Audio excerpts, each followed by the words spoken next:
to regulate those processes to adapt to changing environments. Of course, microbes are unicellular organisms, so they have to adapt quickly to the changes in the environment, whether it's the temperature change or acidity change or the salinity change. They would have to change most likely the gene expression to ensure that their survival. So when we talk about regulation, it's basically changing the cellular physiology to meet the environmental demands. So it could be, a completely different carbon source that's suddenly made available, say, for example, going from glucose to maybe lactose, okay, or that there is suddenly absence or addition of a particular amino acid that forces bacteria to change their gene expression. So we have talked about the genes, and we've kind of pretended as if all the genes are expressed at all times, and that's not true.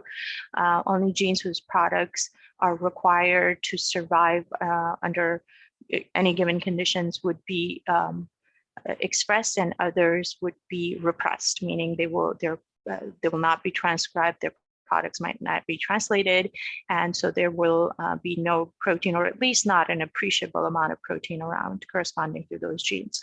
So in terms of how do microbes then regulate this gene expression, there are several levels of expression. You have the first level that corresponds to transcription, and then that transcript, if it's mRNA, will be further processed during the translation process into a protein. And then there is proper folding of protein, or sometimes just addition of moieties or additional groups that makes them active as well. So there's multiple levels here. We'll talk about a few of them. We're going to see how genes may or may not be transcribed at all using regulatory proteins, or there may be processes that turn off transcription, even if it's underway, or there may be ways of taking that transcript that's already synthesized and preventing its translation in some ways. So we're going to talk about some of those processes, that there may be hairpin loop-like structures that might form in the leader sequence that help to prevent binding of a ribosome. So we'll see some of those.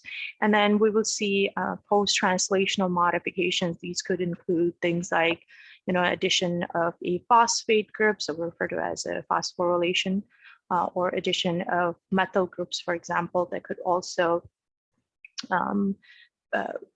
prevent, say, a protein from functioning. So we're going to look at some examples of how proteins can be modified and either activated as a result of that modification, or prevented from working as a result of that.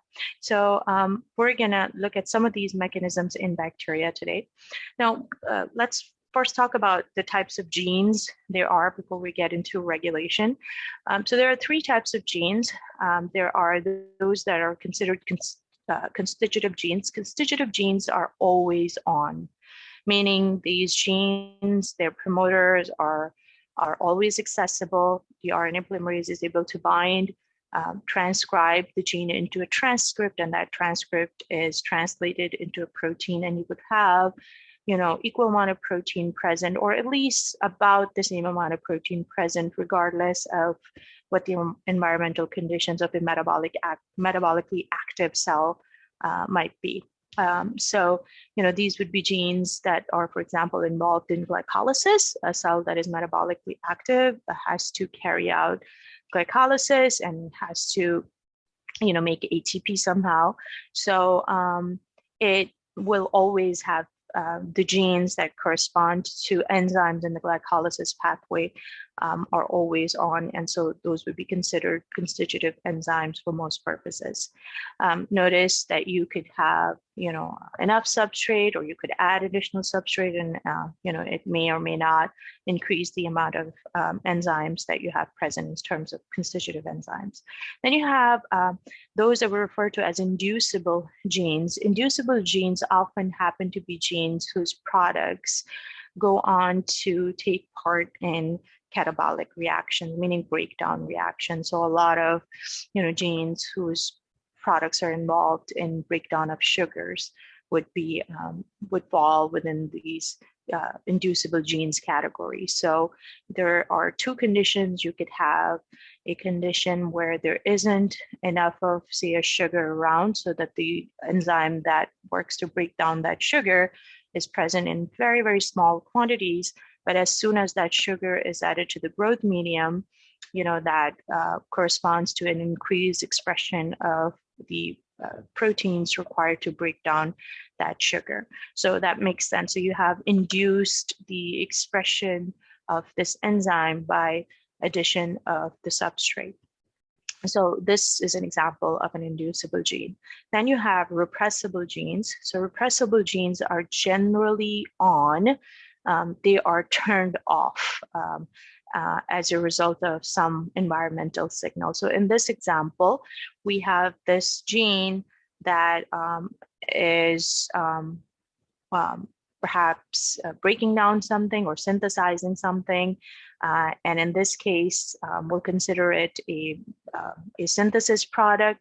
You remove, breakdown product, and you remove the substrate, they're no longer needed, and you would have the enzyme levels reduced to those small amounts. So this could be, for example, that same catabolic enzyme, so that you started off with a little bit, you add the substrate. As soon as that substrate is broken down and no additional substrate is present, then you don't need as much of that enzyme. So you would have this catabolic enzyme that is induced, and then it is repressed as well. Similarly, you have repressible genes. Repressible genes products are often involved in anabolic pathways, so they are required because they code for enzymes that are involved in synthesis reactions, such as synthesis of amino acids, such as tryptophan. And so they will be always on as long as tryptophan is required. If tryptophan is added to the growth medium and it's no longer required to synthesize it, then those genes would be turned off, right? So both types of genes, whether inducible or repressible, would have a positive control and a negative control. In negative control, they will be turned off, and under positive control, they will be turned on, or their expression would be enhanced, meaning greater than normal amount of the transcript would be produced. So this induction and repression, this regulation is at the level of the transcript, okay, whether the transcript is being made or not. And oftentimes, of course, transcription is going on by RNA polymerase binding to the promoter of the gene. So we're going to have these proteins that basically compete with the RNA polymerase to occupy the promoter site. So we'll look at the negative transcriptional control of an inducible gene as well as a repressible gene. So with an inducible gene, as I mentioned earlier, these genes are going to be involved in catabolic reactions, and they're generally off until they're turned on because the substrate that they break down is present. So the negative control of an inducible gene means that a repressor protein will bind to a operator region, which is downstream to the promoter, so that once your repressor protein is bound, the RNA polymerase is unable to bind the promoter, or even if promoter is accessible, the RNA polymerase will not be able to get beyond the operator, so it will simply fall off. In order for RNA polymerase to go beyond the operator and into the coding region and continue synthesizing the mRNA, the repressor protein would have to fall off, okay? And we're gonna see that often this repressor protein falling off requires some sort of an inducer molecule. Okay, so an inducer will combine with the repressor protein to induce the transcription of this particular gene. Okay, so that's a negative control of an inducible gene. And then you have the negative control of a repressible gene. So repressible genes are genes whose products are generally involved in anabolic reactions. And these are genes that are generally turned on until they're turned off. Okay, so their promoters are accessible to the RNA polymerase. RNA polymerase binds and then transcribes the downstream coding region. Excuse me. Now, let's say that this gene no longer needs to be transcribed because the product whose synthesis it's involved in is actually available to the bacterium. So consider a nutrient like tryptophan. If tryptophan is freely available in the growth medium and you could pick it up, why synthesize it? So if that's the case, then that amino acid itself can act as a co-repressor to bind a repressor protein. So a repressor protein is synthesized, but it's not active. And so therefore it cannot bind the operator. And so it's found in an inactive form and what we refer to as an aporepressor. In order for it to become a active repressor protein, it needs to interact with the co-repressor. And together, now they're bound to the operator region and they prevent the further transcription of this gene. So keep in mind that with the negative control, you're going to have a repressor protein. You're going to have an operator, which is a DNA sequence that lies just downstream to the promoter so that it could interfere with the passing of the RNA polymerase once it does bind the promoter. And with the inducible gene, the repressor is already bound to the operator. And in order for it to fall off, it needs to interact with an inducer, which changes its shape so that it can no longer bind. And then you have the negative control of the repressor gene, in which the repressor is made in such a way so that it cannot bind without a co-repressor. And so it waits until it has the co-repressor, and then only would it prevent the accessibility of the promoter to the RNA polymerase. Okay, so keep in mind, you're going to have these repressor proteins that are going to be in their active and inactive forms. And inducers often happen to be substrates that the enzymes would act upon, and repressors often, or co-repressors rather, often happen to be the products of this pathway in which this enzyme was active. So if you have a lot of the product present, then this enzyme activity is no longer needed. And so you have this sort of negative feedback inhibition where the product itself comes back to turn off transcription. Similarly, you have the positive transcriptional control. And in positive transcriptional control, as I said, you're going to have further increase in transcription. So for positive control of an inducible gene, first requirement was that the repressor is off.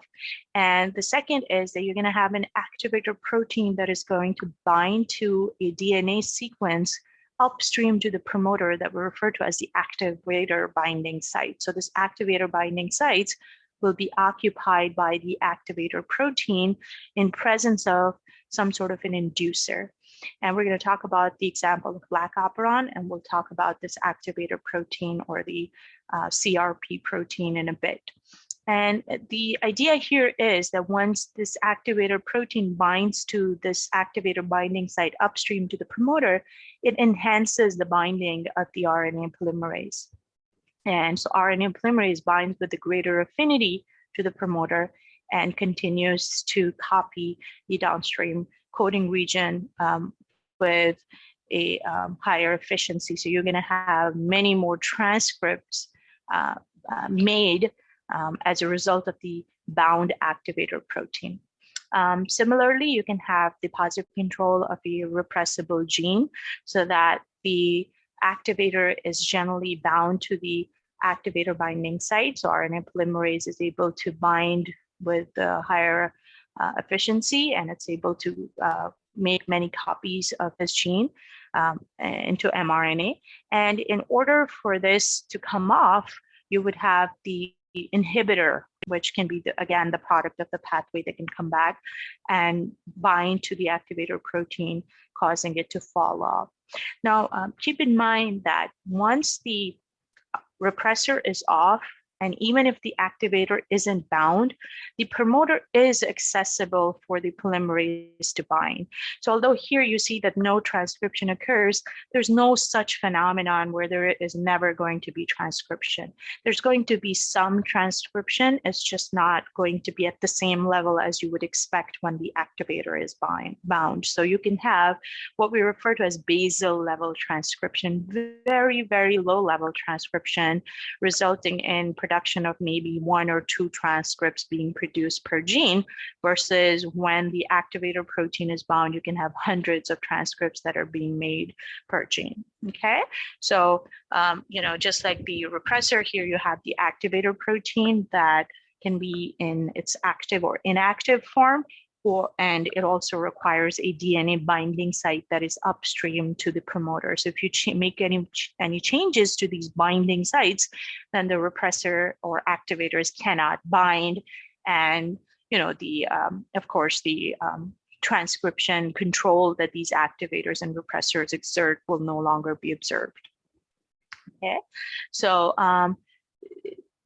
knowing that, then think about all these sort of regulatory processes that bacteria have to make. If they need, let's say, 20 amino acids, either they possess the biochemical pathways to synthesize all 20 amino acids so that they could load their tRNA molecules for translation, or they're going to acquire it from the environment, right? And if they're able to acquire it from the environment, then there is no need to synthesize the corresponding amino acids, because it makes no sense for you to cook a meal that is already cooked for you, right? So bacteria are constantly monitoring their environment, and they're having to make these decisions of turning on genes or turning off genes at transcriptional level.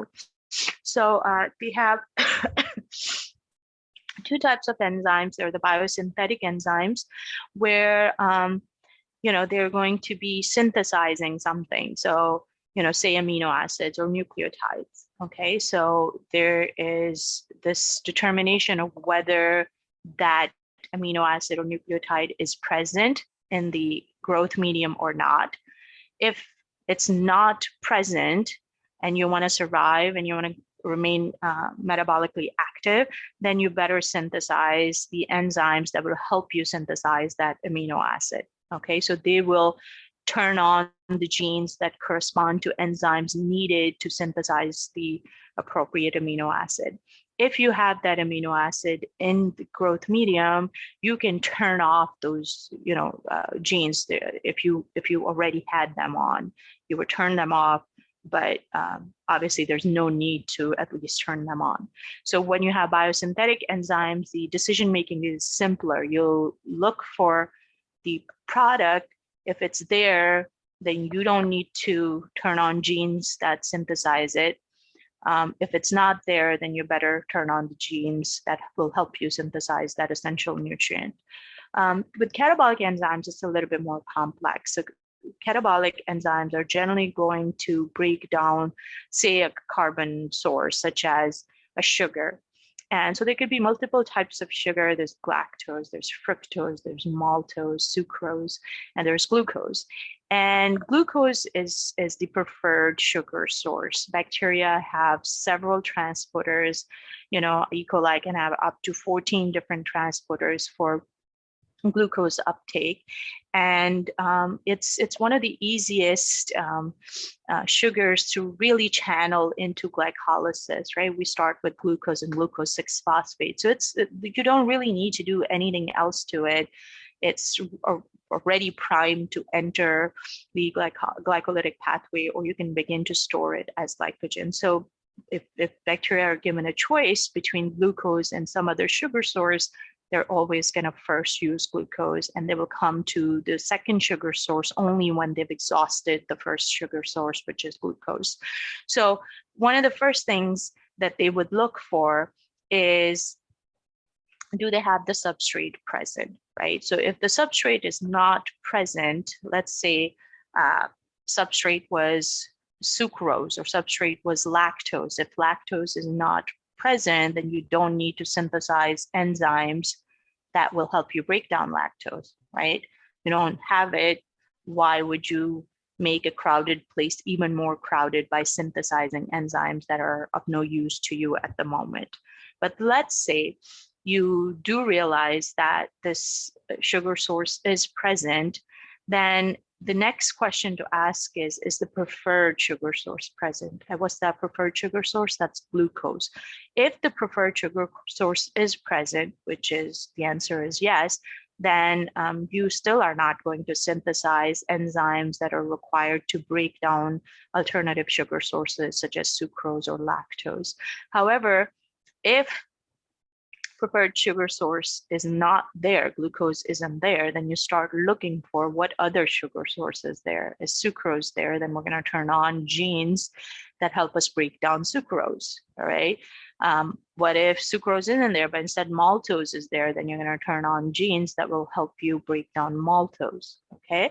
So with the catabolic enzymes, especially those involved in sugar metabolism, are going to have to make their decisions a little more complex, and that they also have to factor in the presence of glucose. So you should be able to tell, if a microbe is growing in any given condition, say if they are, let's say a microbe is growing in presence of both tryptophan and sucrose, right? And there's no glucose around. Are they going to have the tryptophan operon, which helps to synthesize tryptophan, on or off? And because they have sucrose around, are they going to have the operon or genes that help to break down sucrose on or off, right? So because they have trip around, the genes or the operons required to synthesize trip will be turned off. And because they have sucrose around, they need to break it down to make ATP. So therefore, the genes involved in its breakdown would be turned on. Okay, so you should be able to just consider the growth condition and basically extrapolate whether microbe would have certain genes on or off. So we'll look at a couple of examples of that. We'll look at the lactose metabolism. Lactose is a disaccharide, and within an E. coli cell, you need to first import lactose, right? So this is a symport. You're seeing lactose that has been taken up in presence of this ion gradient, which is the proton motive force, right? So proton motive force is basically providing the energy to pick up lactose. So this is secondary active transport.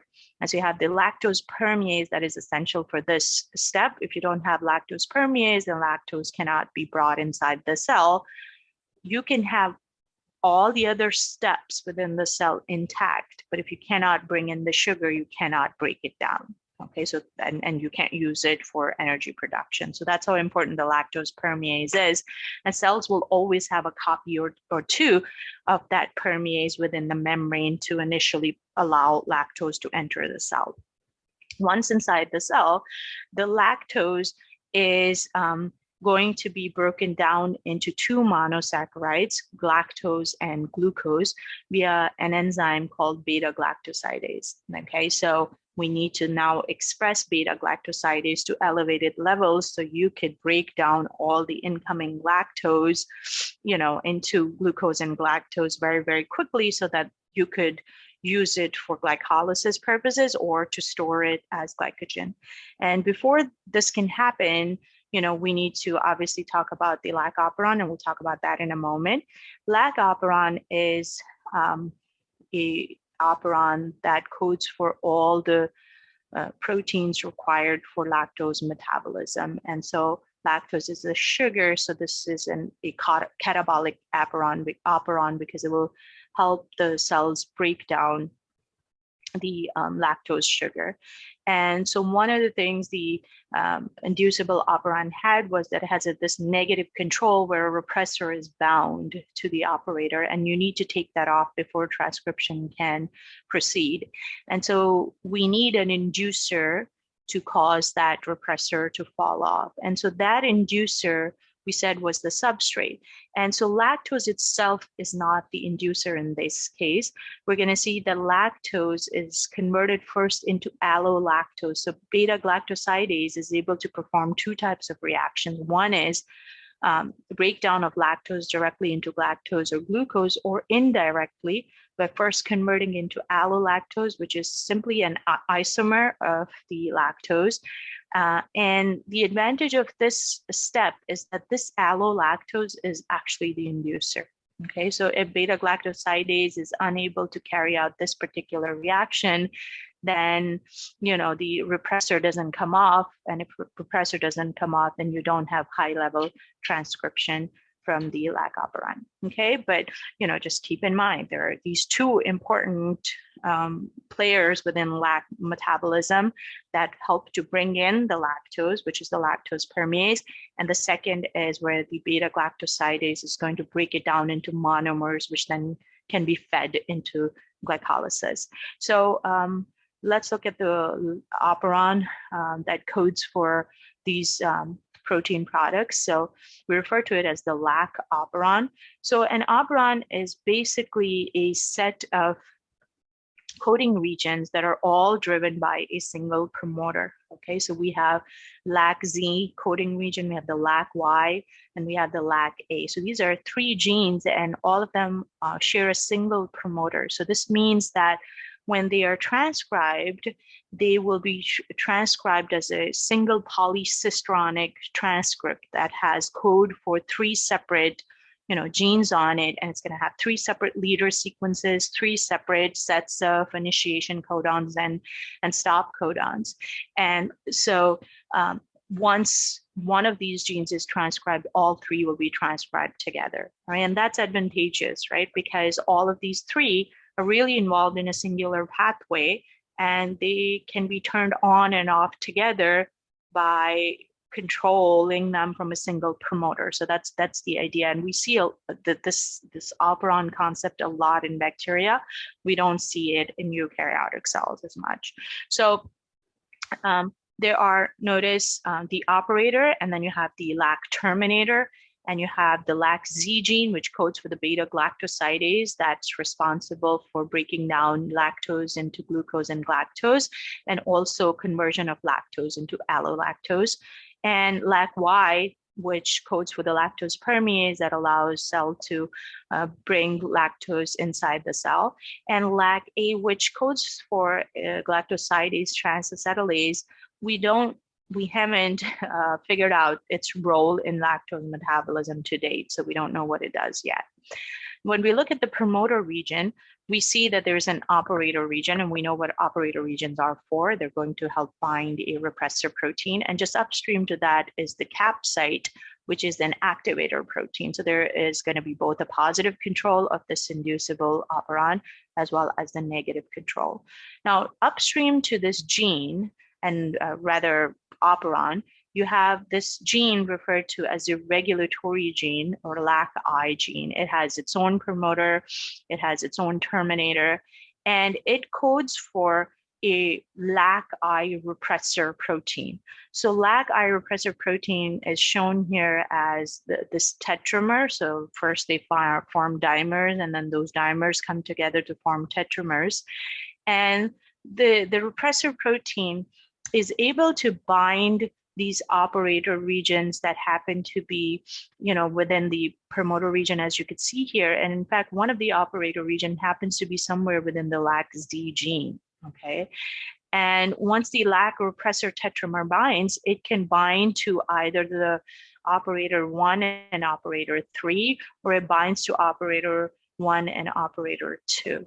Okay, so either way, if you have operator 1 and 3 bound, it loops out the intermediate region, and this looped out region has the promoter in it. And this is what this cartoon is demonstrating, this looped out region. Here you have the LAC-I repressor bound as a tetramer, and this is where your promoter would be. And so if the RNA polymerase can't sit on that promoter and can't form, an open complex to initiate transcription, then transcription won't occur, and that's exactly what happens. And then once you have the operator 1 and 2 bound, it's just gonna again loop out a region, downstream to the promoter, but RNA polymerase would still not be able to go because RNA polymerase requires that the template be free of any bound proteins because it kind of butts head with the bound repressor protein and just completely falls off. So LAC-I repressor protein is a regulatory protein. It has a binding site for the operator region of the LAC operon, and it prevents the transcription from occurring. Now, and so that's what we just saw in the previous slide, that the LAC-I repressor is always going to be active. It's going to be transcribed. Transcript would be translated into a protein. The protein will form a tetramer, and the tetramer will bind to the operator to prevent transcription. Now, in order for this repressor to fall off so that the RNA polymerase has access to the promoter and it can get past the operator region, that repressor needs to fall off. And so that repressor would only fall off when allolactose would bind as an inducer to that repressor. All right, so that eventually is, the substrate for the pathway, right? Lactose was converted into allolactose, and lactose is what's going to be broken down once you transcribe these genes. So the substrate of the pathway, allolactose, binds to the repressor, changes its shape so that it can no longer remain bound to the operator. It falls off, and RNA polymerase is given a chance to bind to the operator, promoter, and pass through the operator, give rise to a polycistronic mRNA, which has the code for all 3 genes, and each of those genes will be translated to produce individual protein products. Okay, so I want you to keep in mind that even when you have the repressor bound, it seems that there are some strains of E. coli that will still continue to give you a very, very sort of leaky just a very small amount of transcript that is being produced. So you can't just completely say that there's no zero transcription unless there are, it's just part of a heterochromatin and it's bound really, folded upon itself and really inaccessible to the RNA polymerase. And if you go from here to here, you've increased the level of transcription, but it's still not at levels that we consider induced levels, which is the highest amount of transcription possible from that promoter. So this is the presence of allolactose has just merely helped to allow the repressor to fall off and given the ability to RNA polymerase to bind. We're going to see that there is more to this picture in a moment, but this is negative control of this inducible LAC operon. Now, LAC operon, as I mentioned, is a catabolic operon, and its genes code for proteins that are needed to break down lactose, and lactose is a sugar source. And so cells have to determine whether glucose is around before they could turn on transcription from the LAC operon. So often when cells are grown in 2 sugar sources, and let's say you were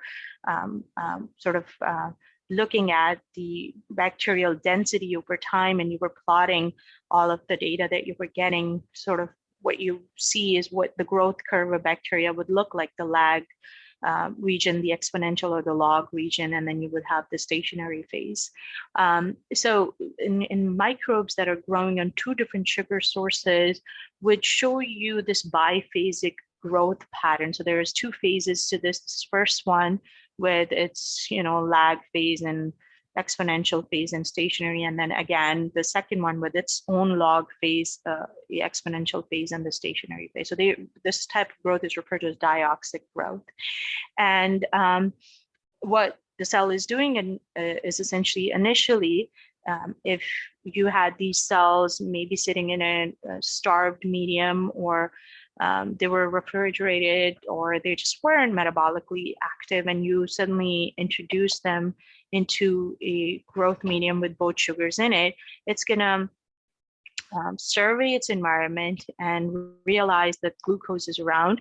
So it's going to take some time during its lag phase to begin to synthesize the genes required to import the glucose and break it down.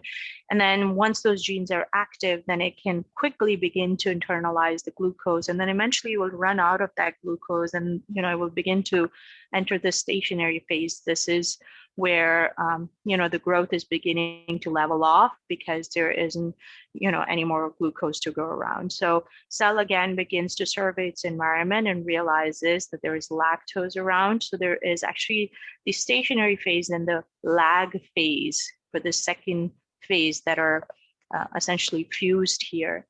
And during this second lag phase, the microbe is beginning to express the lac operon and beta-galactosidase and lactose permease. And then once it has expressed those, then it will enter the second exponential stage where it's using up lactose, and eventually it would reach its final stationary phase where it has run out of both types of sugar sources. Okay, so it's this is what we refer to as catabolite repression, which means that in presence of glucose, other genes that are required in breakdown of other sugar sources would be turned off. And this repression is important because one of the things obviously glucose would have to do is that it not only induces expression of its own genes, but it also has to prevent expression of genes required in lactose metabolism. So people have studied that a lot. How is glucose able to do it? And they've realized that glucose basically prevents the uptake of lactose as long as it's around in the medium. So if you can exclude lactose, keep it outside of the cell, and you don't let it get converted into allolactose, then you don't allow expression of the lac operon. So we're going to talk about both of those in a moment. Now, one of the things that I showed you on earlier on was the cap binding site within the lac promoter upstream to the promoter, right? And so that cap protein is a catabolite activator protein. It's also referred to as cyclic AMP receptor protein, or CRP. And the CRP is shown here in this cartoon, and on top you have the double-stranded DNA. And the CRP protein binds to the activator binding site, which is upstream to the promoter, and it promotes the binding of the polymerase to the lac promoter.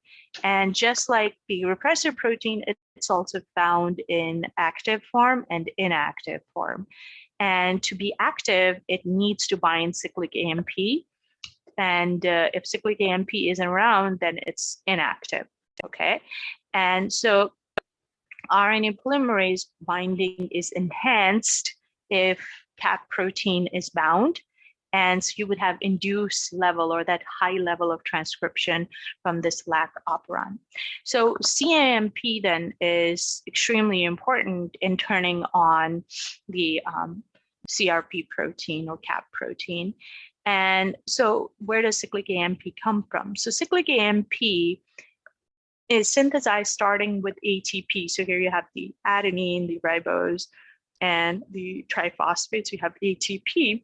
And there's an enzyme called adenylyl or adenyl cyclase that's generally anchored to the membrane that helps to convert it into cyclic AMP so that this phosphate would react with this hydroxyl on the 3' position. Okay, so that you have this an additional ring structure bound to the ribose sugar, and we call this molecule cyclic AMP.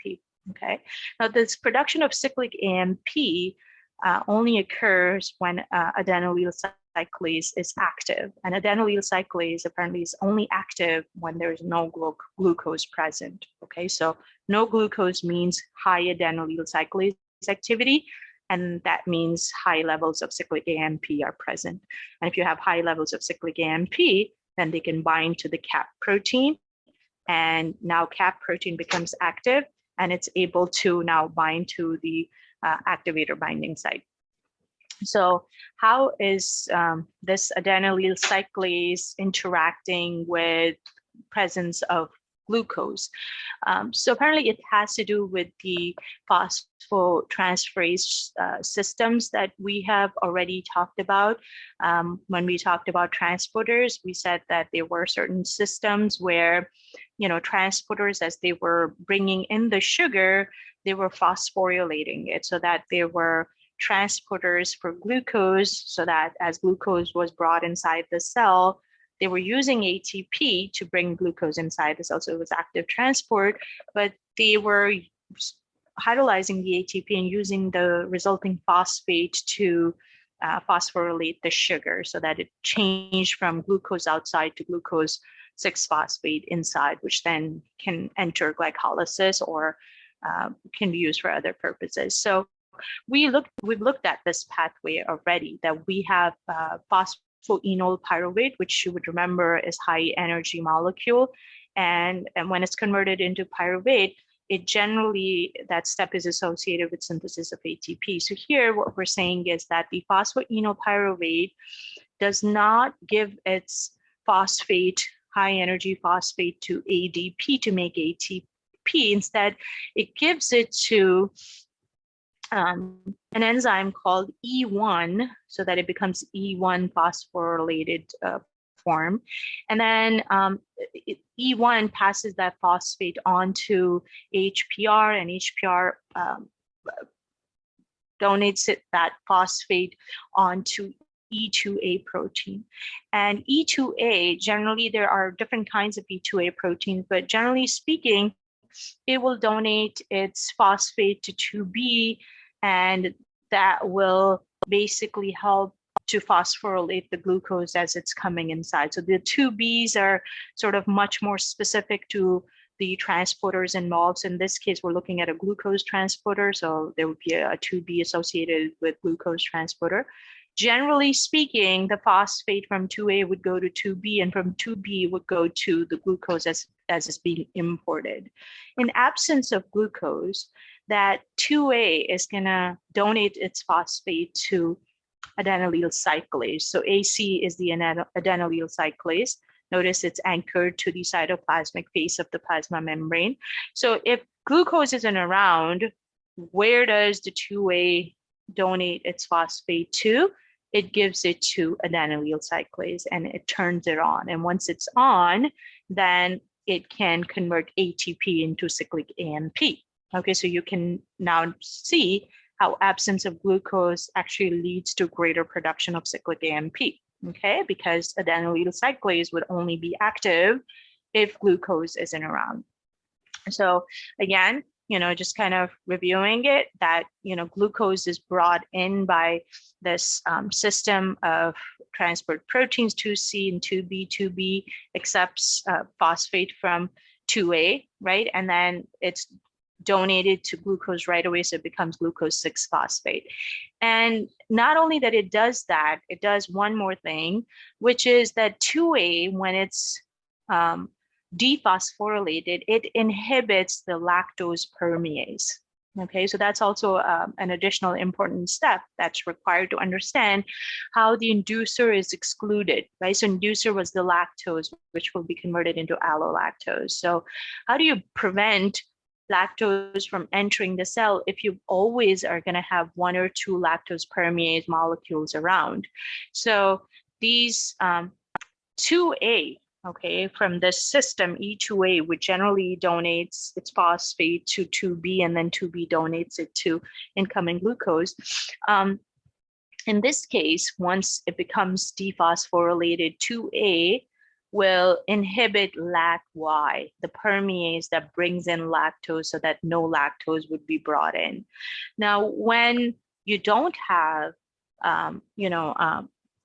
glucose into the medium, 2A, although some of it will go on towards the adenylyl cyclase and it will be turned on and cyclic AMP would be produced, but some of it would just remain phosphorylated. So you would have this buildup of phosphorylated species that don't have anywhere to donate that phosphate to.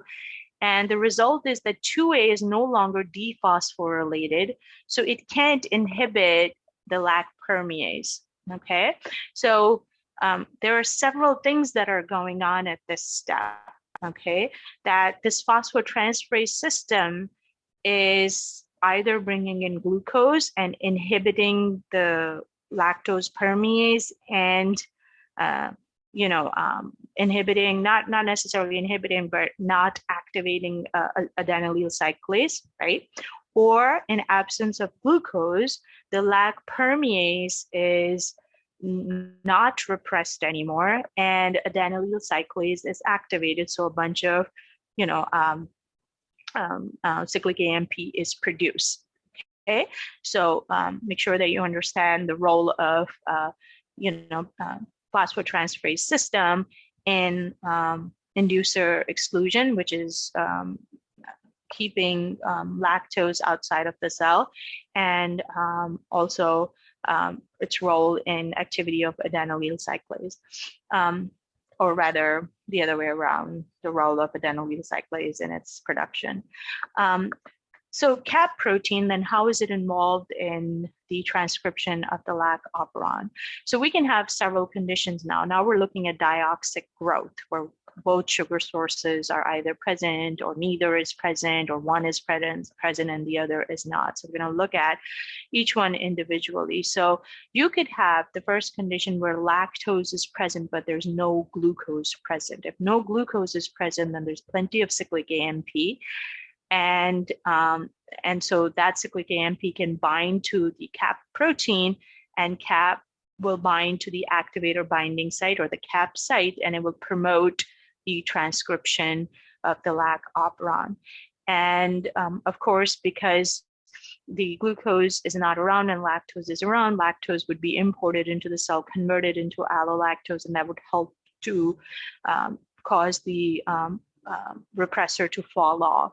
So you're going to have the highest level or induced levels of transcription occur when there's lactose around, but there's no glucose around. The repressor is off and the activator is bound. Okay.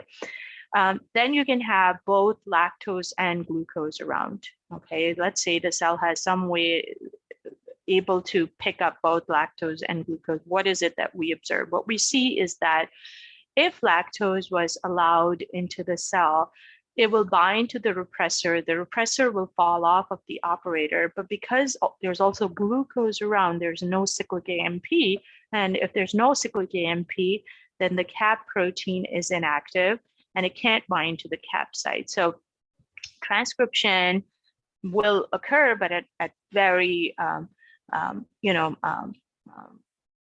sort of low level. Okay, and then you have conditions where neither lactose nor glucose is around. If in absence of no glucose, CAP protein is active. So CAP, although binds to the activator site and promotes binding of the RNA polymerase, but the operator is also bound by a repressor, so the polymerase can't get past that. Okay, so you can have maybe, a basal level transcription where you can have maybe one transcript being made versus 10 being made here, versus you can have 1,000 that are being made in induced level. So there's going to be this sort of scale. Okay, you're not going to have no transcription to 100% transcription. Okay, there's always this sort of gradual increase in amount of transcription depending upon the conditions you have. And then what happens when there's glucose but no lactose? We already know what happens. right? Glucose means no cyclic AMP, and that means inactive CAP protein cannot bind to the activator site, and absence of lactose means the repressor remains active and it's bound to the operator. Okay, so again, you could maybe have, one transcript being made, but it's, again, doesn't mean it's going to be absolutely no transcription. Generally, we refer to these conditions as inhibition of transcription because they're just not induced. They're not at very high level.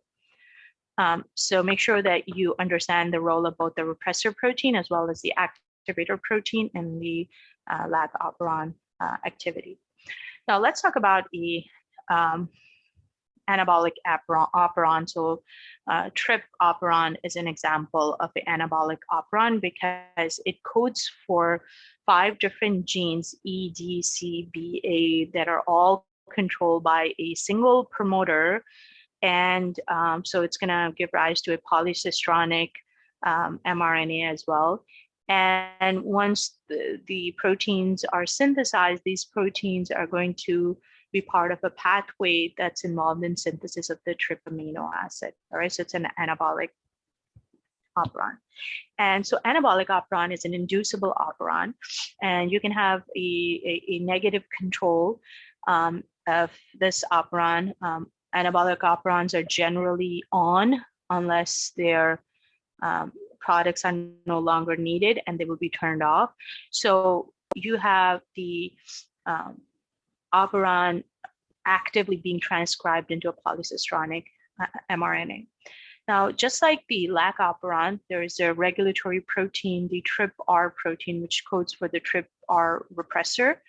And that repressor can only bind to the operator region if it's bound to its co-repressor. And the co-repressor for TRP repressor is going to be tryptophan itself. Right? So that the product of the pathway will come back and,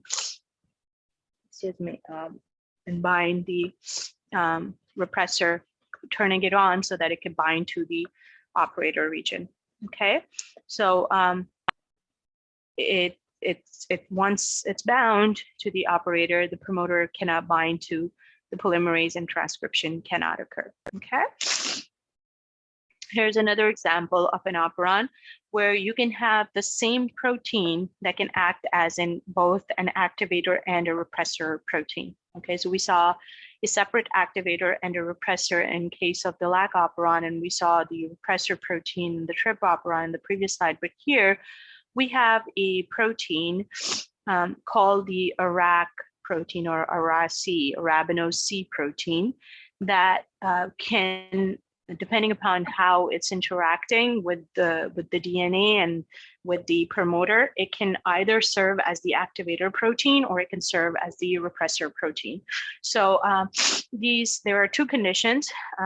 You can have a condition where there is no arabinose. If you have no arabinose around, then you don't need to turn the arabinose operon on. The transcription does not need to occur because you don't have any arabinose to break down. So the arabinose C protein binds to operators that are ARA-I in the ARA-I region and the ARA-O2 or operator 2. And notice how the interaction of the arabinose C protein between the interaction domain, it has looped out all of this region. Okay, and this looping out is preventing the transcription from occurring.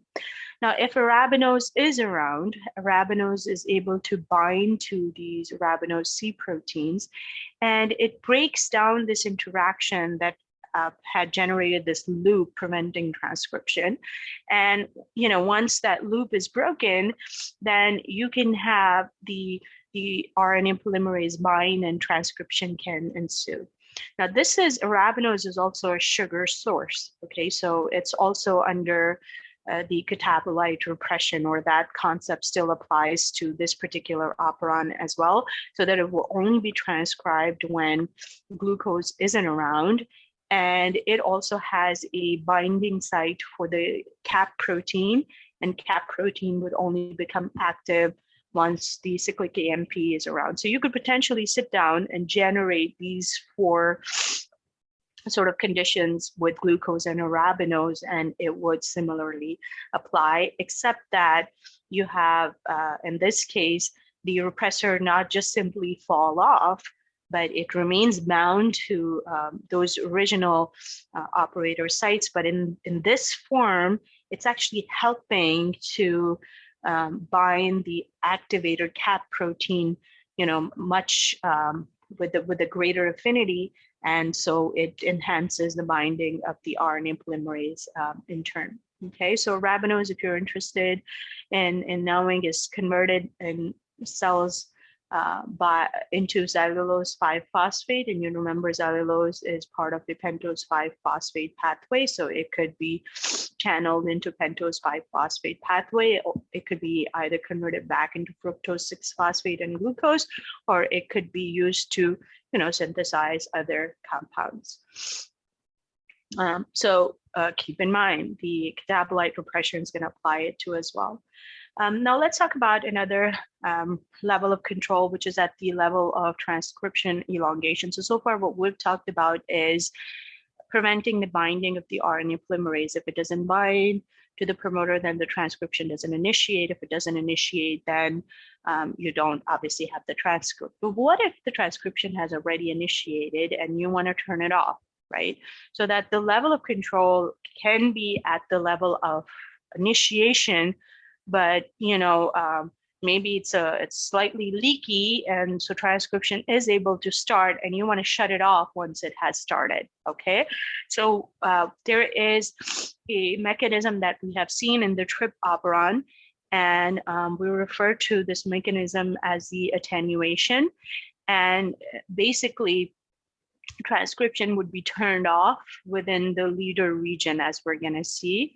And it's due to formation of stem loop structures. So there has to be inverted repeats that once they're synthesized, they allow the complementary base pairing between those inverted repeats. And then, you would have the transcription pause, and then eventually just stop. And so we're going to look at that, and we're going to also look at this newly learned mechanism of ribose switches. So as I just mentioned, TRP operon has these 5 genes, and there's a promoter, and there is, the operator. And so this region is just downstream to the promoter, and we refer to it as the TRPL sequence, or the leader sequence. So this purple region, okay, just downstream to the promoter and the operator. And then you have the coding regions beyond that. So from TRPA to E, you have them beyond that. So, we're going to stop transcription basically within this region, so that the RNA polymerase doesn't really get to the coding region and doesn't really synthesize any mRNA corresponding to those genes. So that's essentially the region that we are looking at. Okay, next to it is the TRPE gene.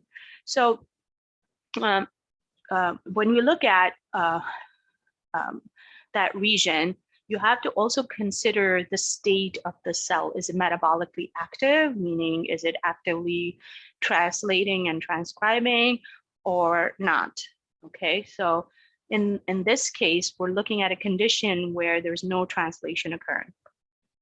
Okay, the cell might not be very metabolically active. If you don't have translation occurring, then do you really need a large supply of TRP amino acid?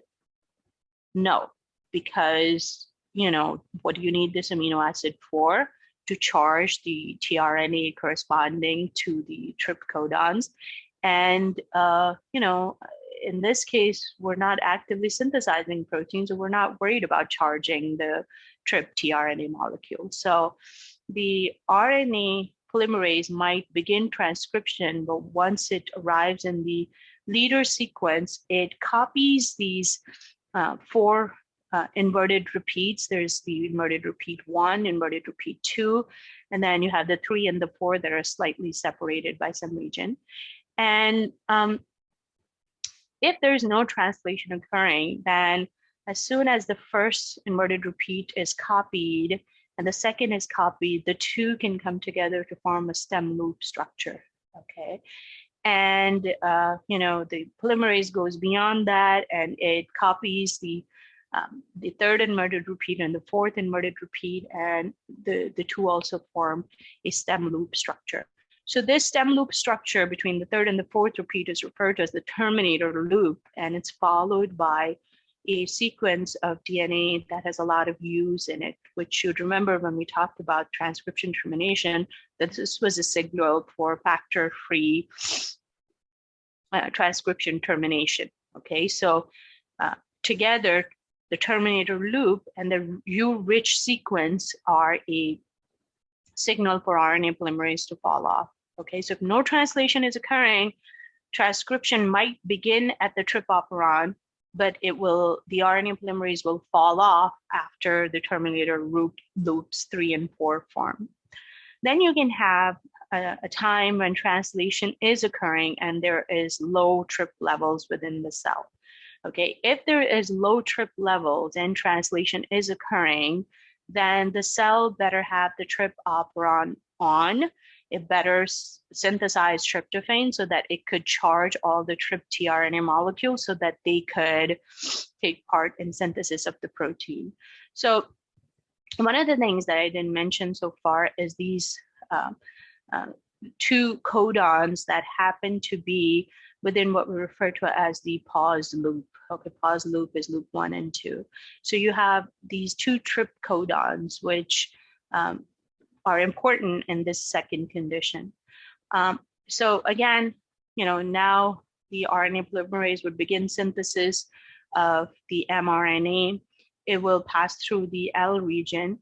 And if translation is occurring, then we know that transcription will occur simultaneously with translation, so co-translation can occur. And so ribosome will, bind and it will kind of follow the RNA polymerase, and it will begin to synthesize a polypeptide, and then it will come to these two trip codons that are side by side, and it stops, okay, because the tRNA molecule that corresponds to this first or the second trip codon is not charged. So you don't bring in a charged tRNA molecule to add to the growing polypeptide chain. And so the RNA, the ribosome kind of stalls at that place, waiting for those trip tRNA to come so that it could translocate and move along.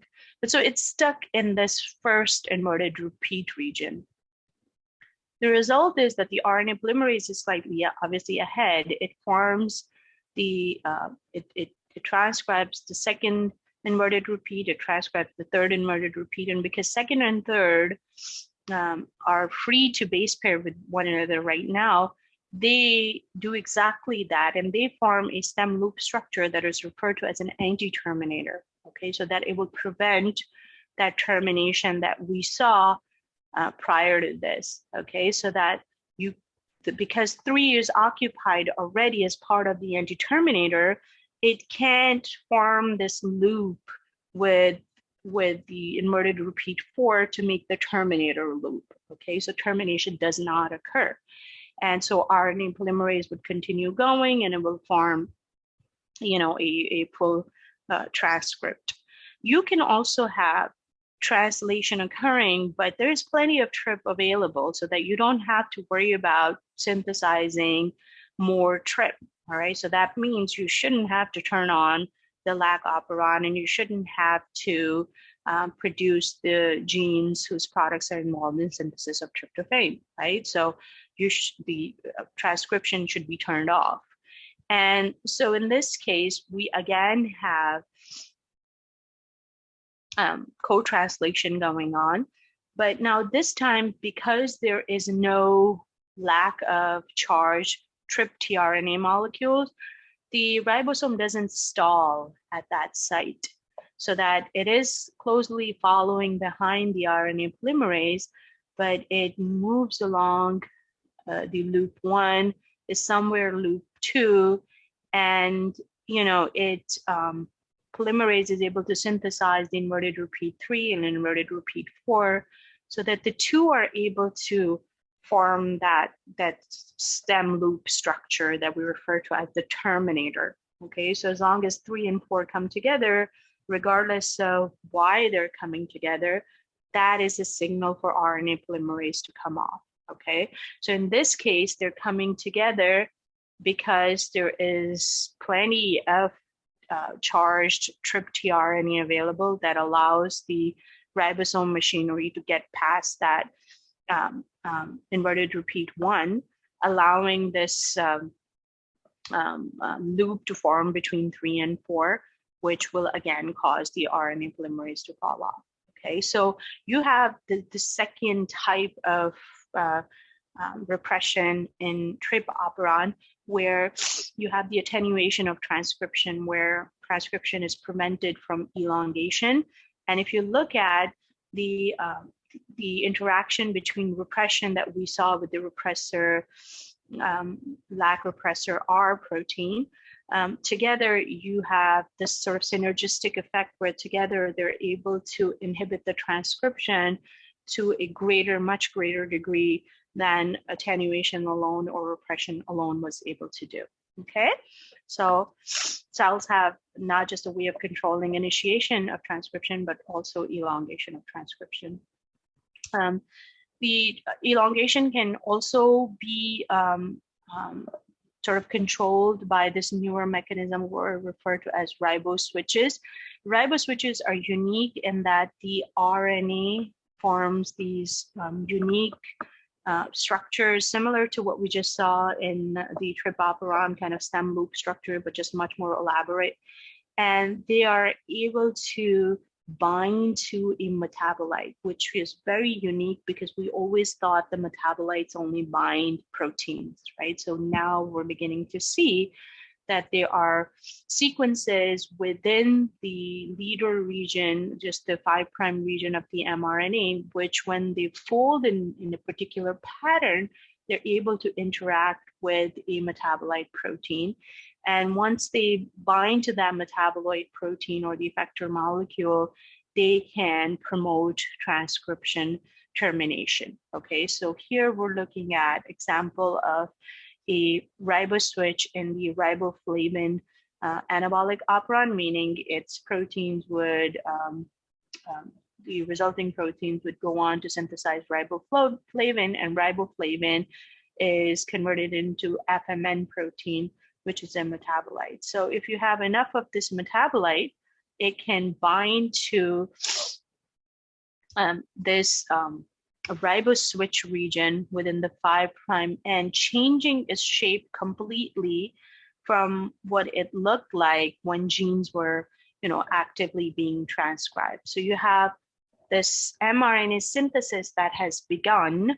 If there is no metabolite around, you have the folding of that 5' region, the riboswitch in this pattern, which prevents the formation of what we refer to as the terminator. Okay, so terminator requires this blue block of sequence, and notice in absence of the metabolite, that blue block sequence is not available to take part in formation of this secondary terminator stem loop structure. But as soon as the metabolite, extra metabolite is around and you don't need to further continue transcription of this operon, then the metabolite can come back, interact with the riboswitch or the RFN box, free up this blue block so that now it can take part in formation of a terminator.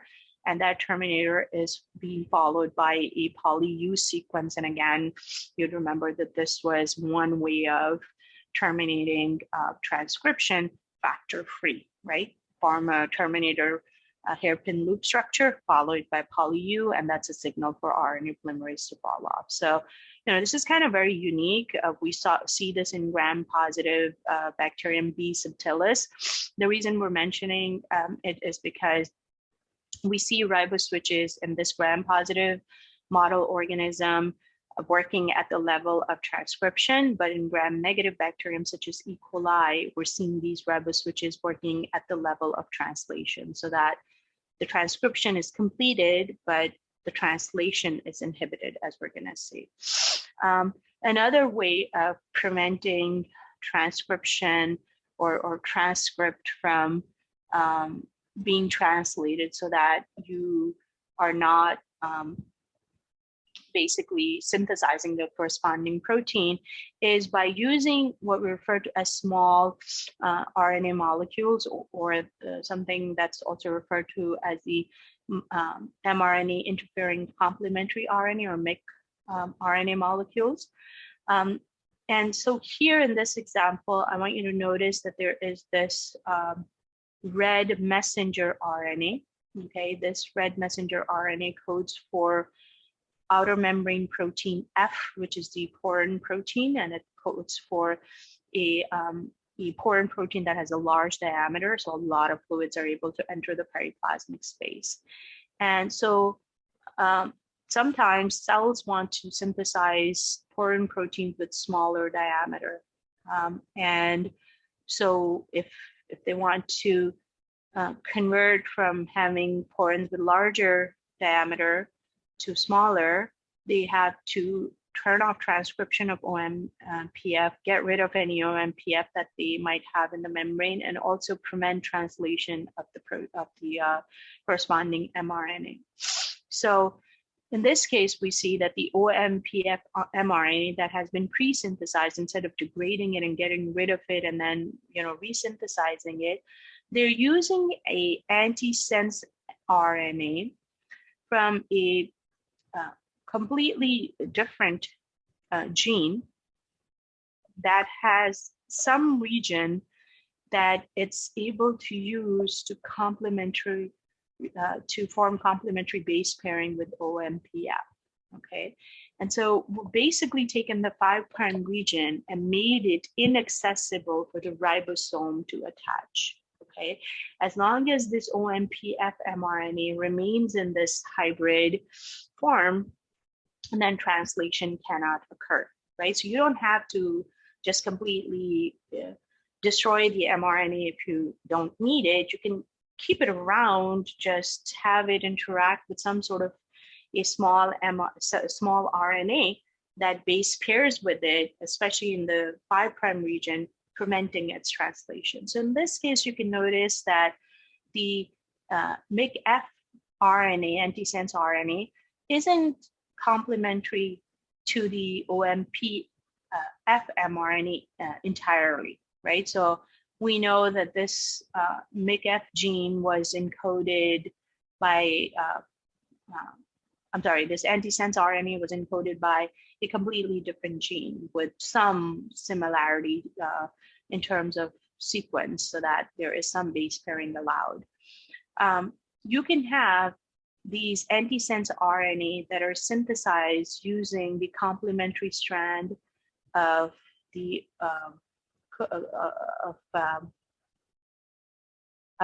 gene that codes for OMPF.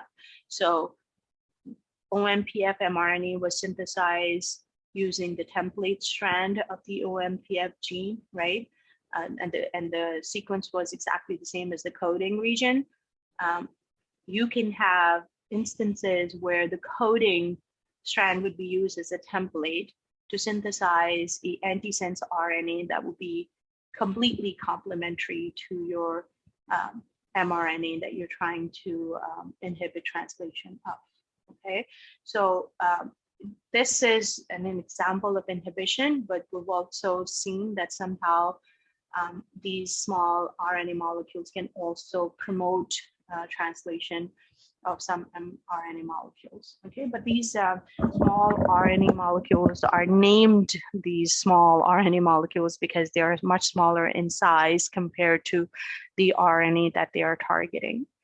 Okay, so another way of turning off translation is utilizing the translational ribose switches. So as I was mentioning earlier on, that you can have transcriptional ribose switches that prevent transcription, and there are others that will prevent binding of the ribosome. So here you have sequences that will form this three-dimensional structure that we refer to as a ribose switch that exclude the Shine-Delgarno sequence that's found within the leader sequence for the ribosome to bind. And so this translational riboswitch promotes the binding of the ribosome, and ribosome is able to carry out the translation, synthesize the proteins. In this case, we're looking at the folic acid, rather thiamine, sorry, not folic acid, but the thiamine biosynthetic pathway is the example here, because you can have a product of the pathway that can come back, interact with the riboswitch, changes three-dimensional shape so that the orange and the green inverted repeats, instead of interacting with one another, that interaction is broken down. And now one of the inverted repeats is interacting with the Shine-Delgarno sequence. And once you have the Shine-Delgarno sequence occluded, then the ribosome cannot bind. And if ribosome cannot bind, then the translation cannot occur. Okay, so you could see how the binding of the metabolite again to the 5' end of the transcript is preventing translation here, whereas it was preventing elongation of transcription in B subtilis. Okay, so there has to be these sequences that are conserved that help to form these riboswitches. If there are any changes to those sequences, then of course these riboswitches don't really function. Now let's talk about a couple of examples where you can have the regulation, post-translational regulation, where proteins are translated, but beyond that, they might be modified by addition of, say, a phosphate group that changes their activity. So this is the outer, a gram-negative bacterium. You have the plasma membrane, you have the outer membrane, and you have the two types of porins. One I mentioned already, the OMPF that has those larger pores, and OMPC that has smaller pores. And so cell has to decide between either OMPF or OMPC. If it's living in a dilute environment, it tends to synthesize more of OMPF, so it has large pores and it allows a lot of the dilute water to enter the periplasmic space in hopes of capturing more nutrients. But if it's living in a nutrient-rich environment or high osmolarity where there's a lot of solute outside of the cell, it makes porin proteins with much smaller diameter so that it allows just a little bit of solute to enter the periplasmic space. Okay, so that it doesn't change the osmolarity of the periplasm and so on. So it has to constantly monitor its environment and determine whether it's living in high osmolarity or low osmolarity. And it has to change its porin protein from OMPF to OMPC. Okay.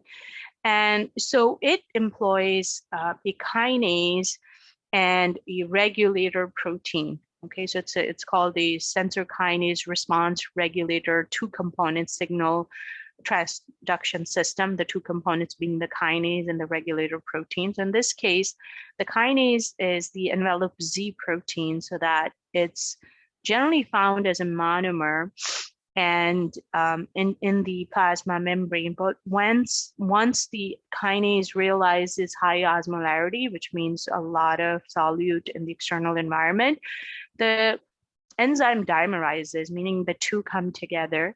And because it's a kinase, it autophosphorylates. So it's able to phosphorylate each other's tails, and they phosphorylate each other on his residue within their tails.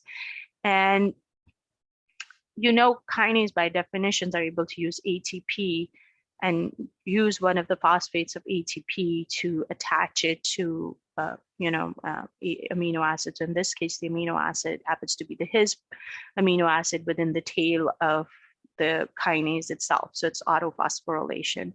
And that phosphate then is donated to a intracellular protein, or the response regulator protein called the outer membrane protein R, okay, or the regulator protein. So that phosphate goes from the histidine of the tail of the envelope Z protein to the aspartate on the regulator protein. And the regulator protein is unique in that it has a DNA binding domain that it can use to bind to within the promoter regions of genes. And it can it can act both as an activator protein and a repressor protein. So in the case of the OMR gene, the gene that codes, in case of the OMPF gene, the gene that codes for the outer membrane protein, the OMPR regulator protein will bind to the promoter region and turn its transcription off. Okay, and that makes sense because it was sensing high osmolarity. It doesn't want to synthesize any more OMPF. So it turns off OMPF, but it can bind to the promoter of the OMPC gene, and it can help to activate transcription so that more of the OMPC is synthesized, and you're going to have a lot more of the purple porin proteins in the outer membrane than the blue porin protein. Okay, so of course, the response regulator doesn't just have a role here, it has roles elsewhere as well. And OMPF protein is not only being repressed by the regulator, you would remember it's also being repressed at a different level where, if the transcription has already occurred and you have the transcript around, then you can have the MIC-F antisense RNA that can prevent its translation. All right, so there are several levels of control here, and that's what you see mostly in cells, that they're not going to have one level of control. They're going to exert redundant several levels of control to ensure that they don't synthesize proteins that will potentially interfere with their survival. So in this case, you're seeing this sort of phospholipase system on a smaller scale where phosphate is relayed onto a regulator protein, which is turned on, and it can act as both an activator or repressor depending upon the gene that it's interacting with. Okay, and so the sensor kinase is post-translationally changed. Response regulator protein is post-translationally changed, and that can control the transcription. Okay, so several levels of control here. And we'll talk about this concept, and this will be the last one that you need to know from this chapter. So this is regarding chemotaxis. We've talked about the process of chemotaxis, whereby microbes will move towards a nutrient or away from a toxin with directionality. They're not just randomly bouncing around in the environment and kind of randomly encounter nutrients. No, they specifically move in a direction, okay? And they follow a trail of nutrient to get to, to the top of the concentration gradient. So in this case, we're going to see a two-component signal transduction system, similar to what we just saw, that you're going to have this sort of sensor protein and then a regulator protein downstream to the sensor protein that will help to relay that message from the sensor protein. And then we will see that there is also addition of phosphate and methyl groups that helps to modify the proteins post-translationally and helps to control their function. So chemotaxis in E. coli involves, at least in flagellated bacteria, and that's what we're talking about, involves that cell continue to monitor its environment, figure out how much of a nutrient is present in its environment. And so it's going to continue to monitor its environments every few seconds to make sure that it's moving in the right direction, right? So it monitors step one and it sees that it has a lot of nutrient, and it monitors at step two and it realizes that it has still a lot of nutrient or nutrient more than what it had before. So it kind of has to reset what it tested at step one and kind of figure out what's going on at step two. Is it still the same amount of nutrient? Is it less? If it's same amount, then it can, or more, it can continue going in that direction. If it's less than what it had monitored at step 1, then it has to tumble, reorient itself, and then make a run again, right? So you have, hopefully you remember that concept of runs and tumbles. And you remember that runs require that cell move its flagellum in counterclockwise direction, and tumbles require that cells would move its flagellum in clockwise direction. So there is this sort of, a bunch of activity going on within the cell that helps the cell sort of not only monitor the environment, but also respond intercellularly to change the rotation of the flagellum to either make a run or tumble, and then change orientation and go into the correct orientation that will take it to the top of the gradient. So one of the things that's involved in chemotaxis is what we refer to as these methyl accepting chemotaxic proteins, or MCPs, that act as chemoreceptors in the membrane. So you have these multiple ones within the membrane. And notice they're binding different different types of nutrients, right? So tar protein, for example, is able to bind aspartate, and maltose or TRG is able to bind both lactose and ribose and so on. So they are able to bind to various nutrients, and they interact and relay that binding to the inside of the cell via this Chi-W protein to Chi-A. So Chi-A is the sensor in this case, which is going to be interacting with these MCP proteins, which are bound in turn to the attractants in the environment. And it will then relay that information to the flagellar machinery so that it could either continue going in clockwise or counterclockwise direction, depending upon the needs of the cell. Okay, so this is what's going on at the membrane, that you have multiple of these MCP proteins that bind to these attractants. And of course, as they're going in different directions, right, they can either encounter more attractants, or more attractant is bound to all of these various receptors, or few attractants, so that there are fewer molecules bound to the MCP molecules. The cell has a way of knowing whether it's going in the right direction or wrong. If it's going in the wrong direction, then there's going to be fewer attractants bound. And if it's going in the right direction, then there's going to be more attractants that are bound. And that information has to be relayed to Chi-A protein via Chi-W. Okay, so in this case, only one of these could be bound, but because Chi-A is interacting with all of these MCP proteins, it doesn't matter which receptor is activated. Chi-A would respond accordingly and non-discriminately. So here is those MCP proteins that we're seeing. Here's the Chi-W protein that allows the interaction of Chi-A to these MCP proteins.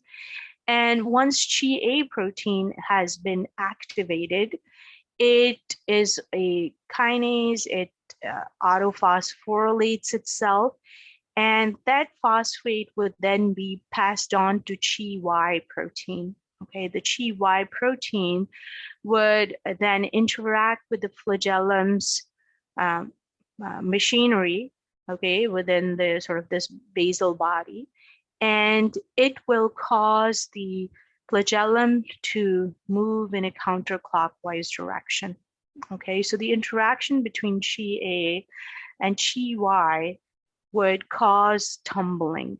Okay, so that if Chi-A is able to pass on its phosphate to Chi-Y, and Chi-Y is able to interact with the flagellar machinery, then you would have a tumble result. The cell would kind of twirl in its place, and then it would reorient itself, and it would start to move in a completely different direction. Okay, so at some point, the Chi-Y must lose that phosphate. Right? You need to get rid of that phosphate, because if you don't get rid of that phosphate, then the cell continues to tumble because it will continue to interact with Chi-Y.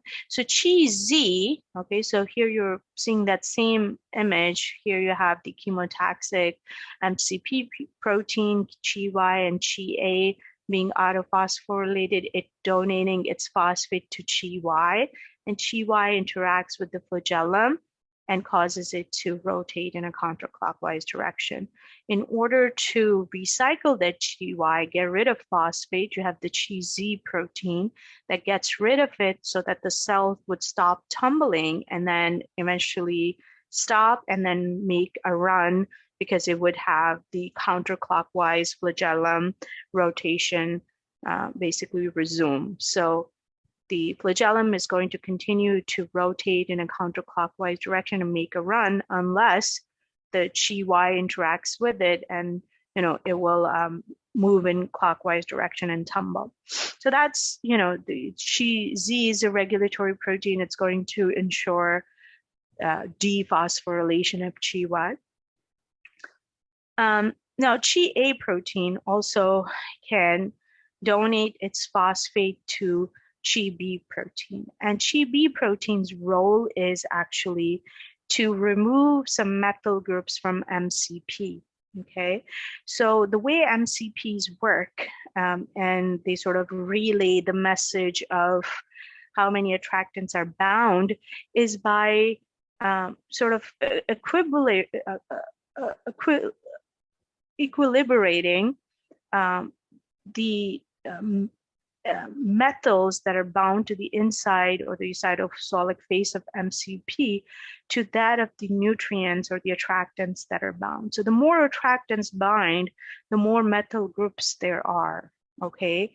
And the fewer the attractants bind, the fewer the methyl groups would be, okay? So every time MCP binds a attractant, Chi-R protein comes in and it attaches a methyl group, and Chi-A recognizes that methyl group, and it doesn't, phosphorylate the Chi-Y, and so the cell doesn't twirl and tumble. Instead, it just continues on a run.